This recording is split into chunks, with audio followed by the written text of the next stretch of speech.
Hello, my snowy friends. This is Professor Faulkner, and in lieu of class today, I wanted to record this and answer a few questions from a week ago regarding the approach that y'all have been learning for the past 3 years, why I believe in it, and clarifying a few things.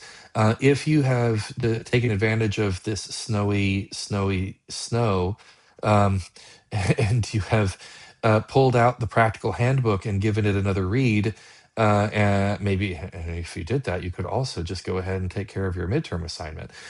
This will feel like review. In fact, a lot of the questions that were asked the other day have their answers in the handbook. So I would encourage you, if you're not quite sure, like, oh, I just don't understand such and such a part, or this doesn't answer your questions, go back to the handbook and give it a read. It's a quick read, really easy, really easy read. So I encourage you to do that. But first, let me just talk a little bit about the approach and why I like it so much. I like it because if you can answer 4 questions, you are absolutely on your way to being able to give a performance. Um, these 4 questions are extremely powerful and they mean a lot. They're answering a lot of questions you may not even realize that you're asking, or that other approaches, other acting techniques have complicated ways of getting to the same thing. I just feel that once I understood what practical aesthetics was asking me to do, and more importantly, how it was asking me to think about acting in a totally different way, it all made sense. And that is the big thing to bear in mind. It is asking you to think about acting in a way that pretty much, I don't know that any other approach up until that point was thinking about acting. It was breaking down what acting even was. What is it that an audience is seeing when they see a person on a stage in a costume on a set being called a name that isn't really theirs? What are we actually seeing? And it plays also into this idea that there's so much in an actor's mind that can become a preoccupation, something that they're focused on, that's taking away from there's taking a lot of their focus and their energy, and it's taking that energy and focus and it's putting it in places that it doesn't serve the actor. Specifically, it puts actors become, typically, from my experience when I was y'all's age and I was learning my craft, my the approaches that I had been taught were always kind of low key putting the focus onto me. I was always wondering about myself. I wasn't really focused on my scene partner because I didn't know what was I looking for. I mean, she said, "Oh, you're not really listening," and I said, "Well, of course I'm listening. How would I know? How would I know that my next cue was happening when it happened if I wasn't listening? Don't be silly. Of course I'm listening." And it wasn't until later that I realized, oh, I see what they mean. They're not. They mean really listening. They mean not listening as a character or as a performer. They mean listening as a person. And so, anyway, like I say, once I figured out what was going on here, everything changed, and I realized this is so much simpler than I ever thought that it was. I was making it way too complicated, and I want to encourage you, those of you who are feeling like the approach is too complicated, it's too hard. Oh, I can't do it if Professor Faulkner is not in the room. It's way too hard. Why can't I just rely on my instincts and my own talent? Why do I have to think about a scene? Why do I have to pick an action? Why do I have to be specific? Why do I have to, why can't I just use vibes to get through? And I suppose, my friends, you can, and there's to a certain extent, some of us who are highly intuitive individuals can find that that will carry us a part of the way. But you're going to find that it's inconsistent. It is you'll feel it you'll feel it on opening night, and then you'll never feel it again, and you'll feel so frustrated and think, oh, it just feels so phony. And so let me talk you through the approach. Let me talk you through the approach real quick, just to make sure that it's all clear. So first up, the foundational thing, most important, what is your character literally doing in the scene? This question exists to make sure you actually understand what is happening. It seems so obvious. Why should I have to answer this question? You'd be surprised. You have plays, for instance, Spoon River Anthology. A lot of these monologues, even though they're poems or monologues, a lot of them are, if you don't read very closely, if you don't read in between the lines, if you're not looking at what other characters are saying about the character that maybe you've chosen for your assignment, um, you may completely miss what's going on. A lot of these characters speak kind of in euphemisms, or they speak in vague terms about truly awful things that happened to them and how they died. Um, and so, if you're not aware of that, if you don't understand that, if you're, then everything else in your analysis may be off. And so it's important, it's vitally important for you to start by understanding, what did the playwright intend? This is getting us to the big question: what is the intent of this scene? What is the purpose of this scene? Um, and if you can understand that, that's a big step. Next up is, what would the characters say they want to get from the other person? Always, always, the objective should always be phrased in terms of something that can be gotten. You want to fight for something. um, Characters are fighting for things. They want to get something from someone, or they want that other person that they're talking to, or the people that they're talking to do something. All human interaction is transactional in nature. We talk because we want something. If we didn't want anything, we wouldn't say anything. And then there are times when we intentionally don't say anything because because of the same thing, we want something by not saying something. And so interactions, whether they're verbal or nonverbal, whether it's behavior or whatever, they're transactional. I give something, I do something because I want something in return. It doesn't have to be a bag of jewels, it doesn't have to be anything huge. It's just there is an exchange that's happening. Okay, so that's the want. And again, it's not something that I've been harping on quite as much, but I want you to really be thinking about this as, in terms of the want, is what would the character say that they want to get from the other person? Don't let your brain overthink this one. Again, I'm going back to this same idea that I've said. This approach is so simple. It's deceptively simple, and but it is absolutely possible to overthink it and make it hard. I just want to encourage you, don't do that. It's easy. What would the characters say that they want from the other person? If they're standing over your shoulder and they're reading your analysis, they should say, "Yeah, you got it. Oh my gosh, thank you so much."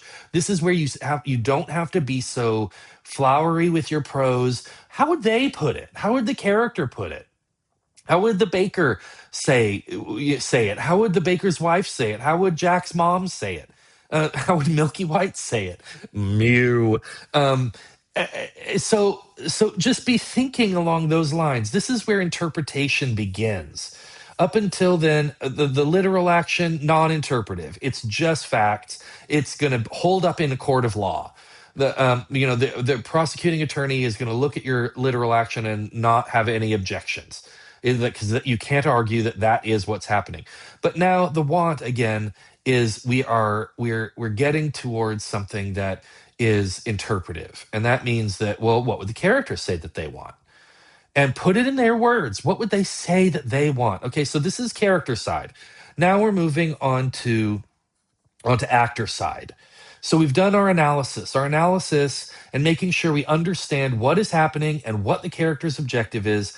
Now we can start talking about how I'm going to interpret that. How am I going to do this as an actor? What choices am I going to make? So this is what gets us to what the practical handbook calls the essential action. It's called the essential action. Now it's just usually referred to as the action, sometimes the playable action. We'll often just call it just the action for clarity's sake. But it was originally called the essential action because it's the essence of what the character is doing. Okay. Most of us don't struggle with most of us struggle with acting because our focus is on ourselves. We're thinking, what am I supposed to be doing? We get in our heads, we focus on ourselves, we focus on our hands, we focus on what we're doing with them, we focus on our feet, we're focused and like, did I take an adequate enough step? We focus on how we sound. How should I say this line? Does the audience believe me? Do they know I'm lying? Oh my gosh. What are my parents thinking? Oh no, the Broadway world lady is out there again. Our focus is absolutely everywhere except on what it needs to be on. You start we start focusing, we start monitoring ourselves. We start doing things that feel like acting, but really our focus is on ourselves. We start trying to sound like the character. We start putting on a character voice or a stage voice. I learned a hard way that that character voices were something that I was hiding behind for a long time in my career, and then I realized that I had developed a stage voice, and it took me a while to get rid of that too. Or you start trying to generate an emotion. Oh, this is the scene where I'm confused. So, oh, let me furrow my brow and create this feeling that I'm confused, so that everyone will see that I'm supposed to be confused, and I'll look like I'm confused. We pull out our rubber stamps and start stamping stamps all over our performance. We start thinking, like I said, about our hands. Oh no, what am I supposed to be doing? Does this look stupid? Oh my gosh, I'm dying of cringe right now. And then I've got to think the thoughts of the character. I've got to imagine that this situation, this imaginary situation, is real. And then you walk off the stage, and you and you say, "Yeah, I don't know if I really felt it tonight." You know, and that's the thing that we learn as we get older as actors. When you're a young actor, my lambs, um, you effort your way through a performance because you feel like, if I'm not doing something, if I don't feel like I'm doing something, it can't possibly be acting. It can't possibly be good. And and that's the thing, that as you get older, and this is something that I've learned, as you get older, you realize, oh, actually, you don't have to do half as much as you think you do. You don't have to do near as much as you think you do. You don't need to do the character voice. You don't need to do a stage voice. You don't need to be worrying about your hands. You don't need to be doing any of that stuff. And it's all because you finally, when you get older, realize that that's a waste of energy. What I need to do is focus on what's going on in the scene. Okay. So this is how we fix it. Again, literal action, want, both of those are huge. Both of those are foundational. Even if you just hate practical aesthetics and you plan never to use it again, there is no reason on earth why every time you get a scene, you don't go and say, the opening number of Into the Woods, you identify these two things. What is my character literally doing, and what do they want? When the want changes, we start a new analysis. Once the want has been achieved, we can start a new analysis. But up until then, you just stick with your with what you're doing. But so literal is what's happening, it's what's the facts. Want is, what does my character say that they want from the other person? And now, but now the question becomes, but Prof. Fork, why don't I just play the want? If I understand what the character's want is, if I know what my character's objective is, why don't I just pretend that's real and play that? And that's a great question. And some people are kind of able to do that part of the time.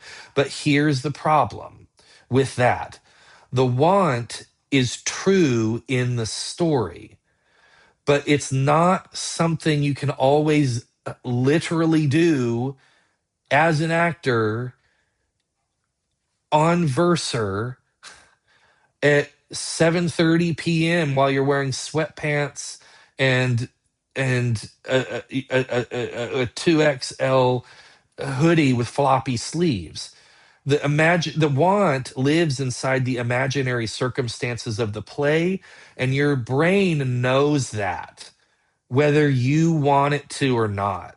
Your brain knows that as you are dressed for Netflix, and you're at rehearsal and you're doing the scene between Hamlet and Ophelia, you're doing the get thee to a nunnery scene, your brain knows, oh yeah, that's Jenny playing Hamlet, and that's me.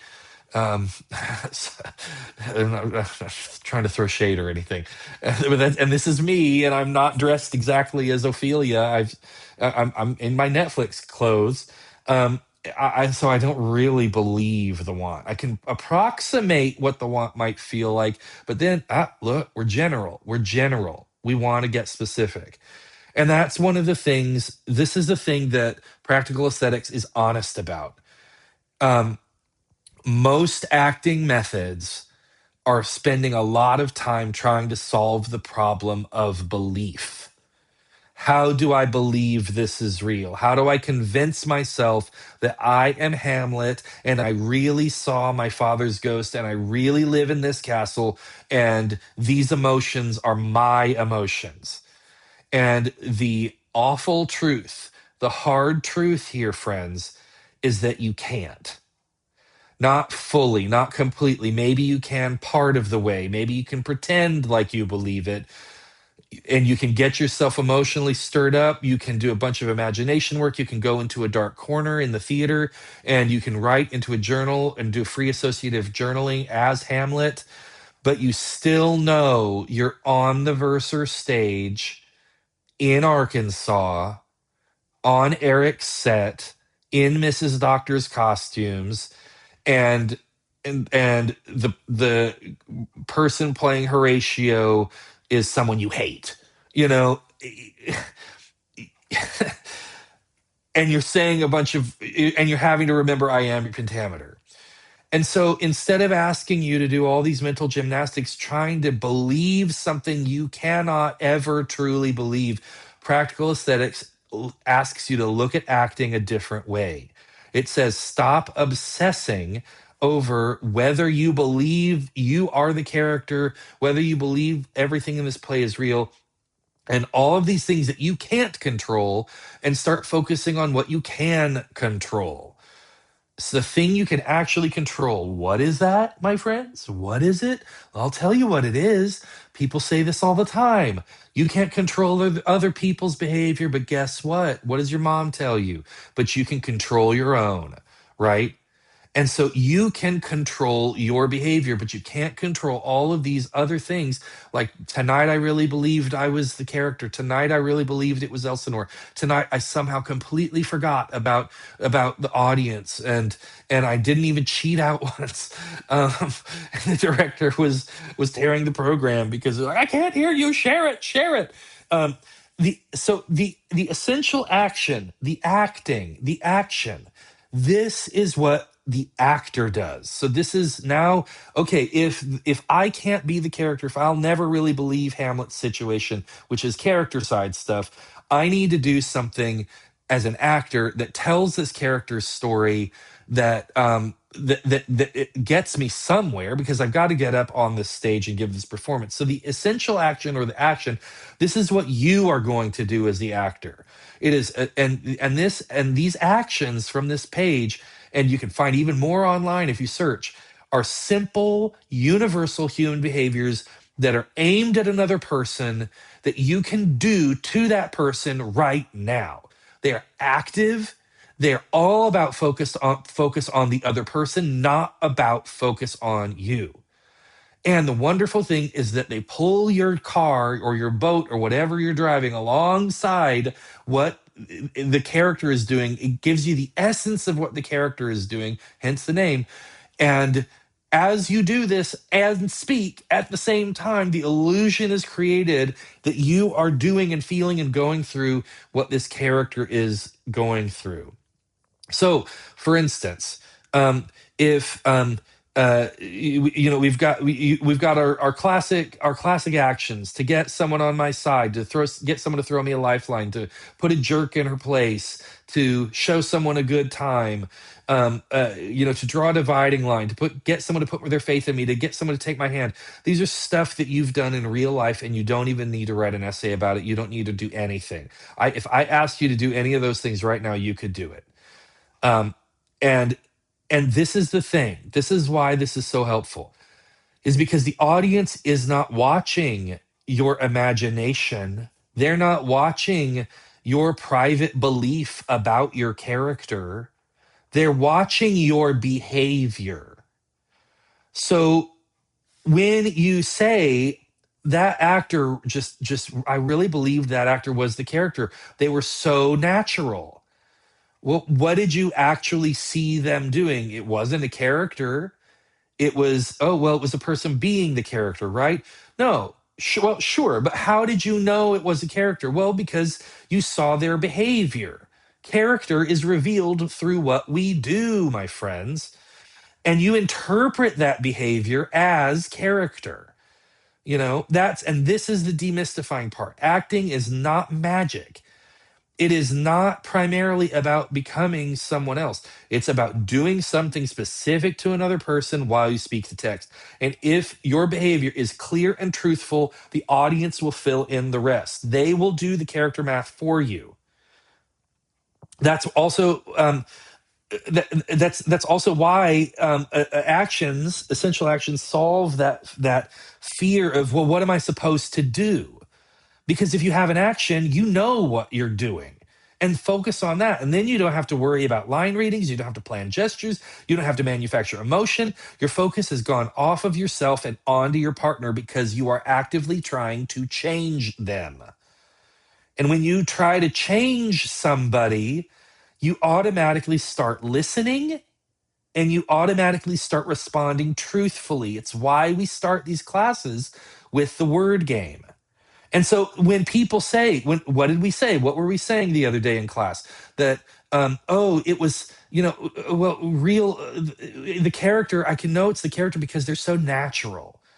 Well, when they're natural, what does that mean? What that means is they weren't playing at it. They were really truthfully doing it. That behavior wasn't artificial. If it's natural, that behavior looked real. It was real. Okay. And so this leads us to a new element, and this is something that we haven't really touched on too much. It's the final thing, and then we're done with this hour-long chat. um, if you need, it's like, I don't, golly Moses, I don't want to add something else that makes you feel like, oh no, I can't do this. This is too hard. It's simple. It's logical. It makes sense. And it is, every one of your actions has a cap. No cap, my friends, for real, NGL. Um, what is the cap, Professor Faulkner? You've got your action, right? And now you're going to ask, how do I know if I did my action right? How do I know if it's working? Guess what? The cap is what you're looking for. The cap is the proof. The cap is what you're looking for in the other person that tells you if you succeeded. So if my action is to get you to back off, the cap for that might be that you're watching for them to stop pressing and to soften their approach, to lighten up a little bit, you know. And so it is something that is observable. It's something you're watching for. And that's the magical, and that's another a magical thing about truly, really playing an actual action and really playing an action, is because all that stuff is actually baked in. It's already there. If you're really playing it, and if you're really playing it truthfully, you're going to be looking for these things. This is, again, why the Meisner word game is so important to this process. And so because it's all about listening, responding, in the moment. It feels like improv. It feels like, oh, well, it should be, my acting should, you should be more planned out. And it will be. It's going to be. It's going to end up that way. You're going to know what you're going to do. You don't need to think about tactics by the time you get to performance. All that analysis stuff, the only thing you need to hold on to now that you've been through it, now that you've been a good actor and you've maintained you've been working on this during the rehearsal process. Now all you and if the director doesn't says, oh, I think you need to soften that up. Oh, guess what? I can either try a different action, or I can change the circumstances of my imaginary as if. Oh my gosh, the as if. I hope you all read that post that I posted about the as if, my friends, because for some of y'all that's the key. For some of y'all the issue is that you're not giving yourself over 100% to the circumstances of the as if. The as if is too casual. We got to dial up the intensity here. We got to get the fire going. Again, remember we talked about this in acting too. I want you to play with genuine, actual emotion, real fire. But the fire is contained in imaginary circumstances. So, anyway, I just wanted to touch base with that. I know this was long. Hopefully, you were listening to it at double time speed, and maybe you were going on a walk and getting some cardio in, my friends. I hope that this was helpful. I hope that this maybe answered a few questions. And if it did, please like, share, and subscribe. And don't forget to ring the notification bell so you don't miss all of our future content here at Prof Fork, Prof Acting with Prof Fork. Okay, now we're in bonus round. There are a few questions that I wanted to address that I forgot to address in my hour-long rant. The first one, how do I pick an essential action? We've been over this a few times. The easiest way, and it's not terribly clear in the practical handbook, which is a little unfortunate, but probably the easiest way to figure out what action is the right one to pick is you want to think of the want as the character's problem, and the action is your possible solution to the character's problem. And when I say your possible solution, I mean you as the actor. Um, so the character wants her to give the diamonds back. Okay, what action might solve that problem for that character, to retrieve what's rightfully mine. Could be something that feels like it makes a lot of sense. You still want to make sure that the action that you pick is fun. We want to pick an action that makes you go, ooh, that would be fun to try. You always want to pick one that's compelling to you. Don't pick the one that makes the most logical sense all the time. Your gut will tell you. Question number two, but what if I'm not like my character? That is something that I meant to mention. The action saves you from the pressure of feeling like you need to have lived the character's life or to have the character's life experience in order to understand the character. Of course, we're going to look at given circumstances so that we can learn things about the time period, how the characters carry themselves, even how they might talk. But if you think to yourself, I'm playing a parent and I don't know what it's like to be a parent. Oh no, what do I do? Don't worry about that. You may not know what it's like to be a parent. You may never know what it's like to be a parent, but you do know what it's like to take the best possible care of those entrusted to you. Right? There's an essential action right there. And that's going to read to the audience like being a caring parent. Because again, the audiences, as soon as they scanned their ticket and sat down in that dark theater, they're saying, tell me a story. I want to believe this. I'm ready for it. And as long as you don't violate that trust, they'll go with you. And even, I mean, good grief, I've seen so many mediocre performances, but the audience was just they were so there for it that they forgave, these moments of bad acting and just stayed with it, you know. Another question. Well, who really cares about the audience? Well, that's honestly the longer I deal with practical aesthetics, the more I think about it, the more I just think the wild thing about this approach, and one of the things that makes it really different from other approaches, is that you start to realize um, in acting classes how little we ask or even think about the audience's role in interpreting the character, when that's actually kind of a huge thing. It's not as sexy, honestly, as oh, I became the character tonight. But if the audience didn't buy it, or if you felt it but didn't read to the audience, what difference does it make? And so the fact that that we're not thinking about, I guess that makes things complicated, because you don't want to spend all your time thinking, well, what does the audience think? Okay, all right, I get you. But it's an interesting thing to consider. Is all I'm saying, is that if the audience didn't buy it, then you can feel your way into a character all you want, but if it's not reading to the audience, then it doesn't matter. And so that's why, just be yourself. Don't try to be the character for the audience. Let the character be you. All those great performances that you see, all those best performances that when you go to New York on your summer trips or whatever, you're like, oh, they were so good. Again, we talked about this, is that a lot of times they're not trying to put on something. They're not trying to put on a mask. They're just letting themselves be themselves, and say, it's kind of like Stanislavski's magic if. What if I'm this, what if that person's me? What if, as opposed to thinking I need to become this person, what if that person is actually just me? What if, that and then I'm wearing these clothes, and I'm saying these words, and I'm living in this, in these circumstances. So it kind of, again, it tends to loop back around to some of the early stuff that Stanislavski was saying about character. And then finally, this came up in class. When do I change my tactics? I'm getting bogged down. I'm trying to remember my want, and I'm trying to remember my essential action, and my as if, and the tactics.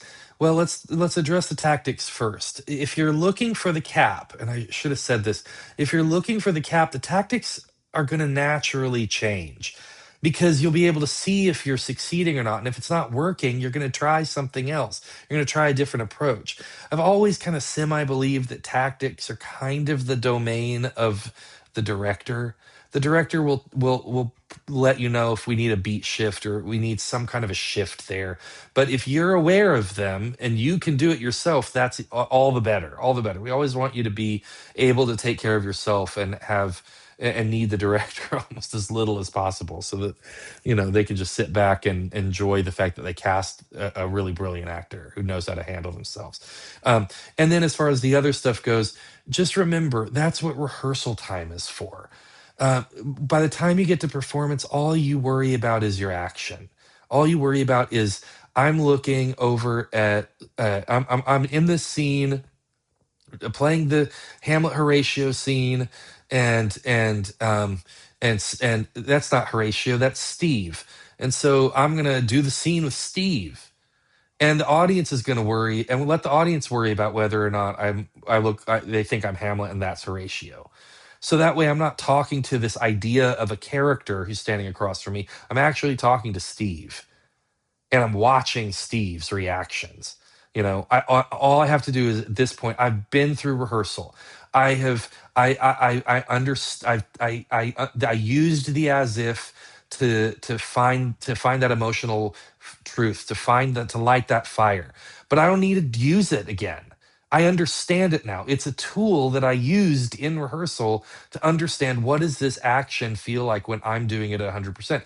And if I start to come unglued from it, then I may, off stage, in a moment, remind myself. I may touch that as if the scenario, that imaginary scenario, for a moment, but I'm never going to go play it on stage. I'm never going to bring my as if onto the stage, because that's going to get in the way of my ability to focus on my scene partner and play my action. Tactics, again, like I've already said, tactics, that's going to be another thing that you're going to work out in rehearsal when you need these shifts. And then, and if you're really listening, and if you're really responding, and you're kind of essentially playing the Meisner repetition game on stage, with your partner, then you'll know when the shifts need to occur. And it's just, the point is that it starts to feel like improv. The thing that makes improv so magic, and the thing that makes living truthfully in the moment so magic, is because it's unfolding before our eyes, and we can sense it. We can sense when something goes off the rails, and we can sense when a prop breaks and an actor has to improv. You know, all of a sudden there's just little tiny little cues that we pick up on, and that's kind of where we always, in a way, want our acting to live. Not that we ignore blocking, of course not. Not that we don't want to be unsafe. Not that we ignore our choreography or the things that director is telling us to do. We take those absolutely as part of the givens of the world that we're in. But as far as our connection to other people, as far as our connection, if we're talking to another person on stage, really talk to that person. Don't talk to this idea of a character and be thinking about tactics and wants and everything. You don't need to think about those things. You work those out in rehearsal. If you're talking to the audience, really talk to them and see if you can get the response for, that the action is after. So anyway, those were just some bonus round points, and now we're really long. So congratulations to those of you who made it to the end.